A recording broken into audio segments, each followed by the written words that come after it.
आपने पहले जिंदगी में कभी नहीं देखा। चोट लगेगी हिंदुस्तान के किसान को, हिंदुस्तान के मजदूर को, हिंदुस्तान के युवाओं को, हिंदुस्तान के जो छोटे व्यापारी हैं, जो छोटी इंडस्ट्री है, जो रोजगार देती है, उनको। महीनों से मैं कह रहा हूं कि आर्थिक तूफान आ रहा है, आप तैयारी कीजिए, क्योंकि लोगों को जबरदस्त चोट लगने जा रही है।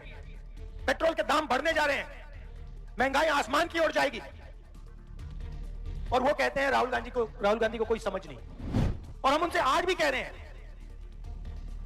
कि आप एक्शन लीजिए, उनको कुछ लेना देना नहीं। वो कभी हवाई जहाज में नॉर्वे चले जाते हैं, कभी जापान चले जाते हैं, कभी कहीं और चले जाते हैं। नरेंद्र मोदी कहते हैं देश से कि आप सोना मत खरीदिए, आप इलेक्ट्रिक गाड़ी में चलिए, आप विदेश नहीं चाहिए। और उसके एकदम बाद नरेंद्र मोदी विदेश चले जाते हैं। पिछले 10 साल जनता का जो पैसा था, किसानों का पैसा था, मजदूरों के पास जो था, जो आप पैसा बचाकर घर में रखते थे, वो सारा का सारा नरेंद्र मोदी ने किसानों से, मजदूरों से, छोटे व्यापारियों से छीनकर 2 अरबपतियों को पकड़ा दिया है, अंबानी और अदानी।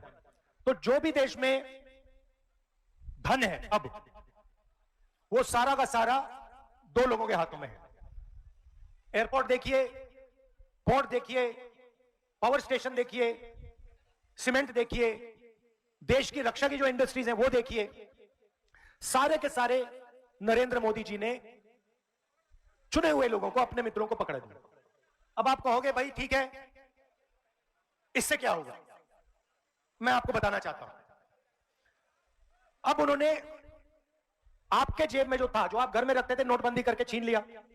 जो छोटे व्यापारी थे वो जीएसटी, गलत जीएसटी लगा के छीन लिया।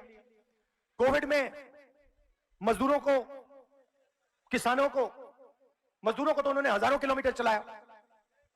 तो जो आपके पास पैसा था वो आपके जेब में से निकल गया। और अब करोड़ों लोगों को सरकार भोजन देती है। हमारी योजना थी भोजन का अधिकार योजना, मगर अब बीजेपी देती है। अब हुआ क्या? ईरान में युद्ध शुरू हुआ, ईरान और अमेरिका का युद्ध हुआ, और ईरान ने अमेरिका के साथ लड़ाई करते हुए ईरान ने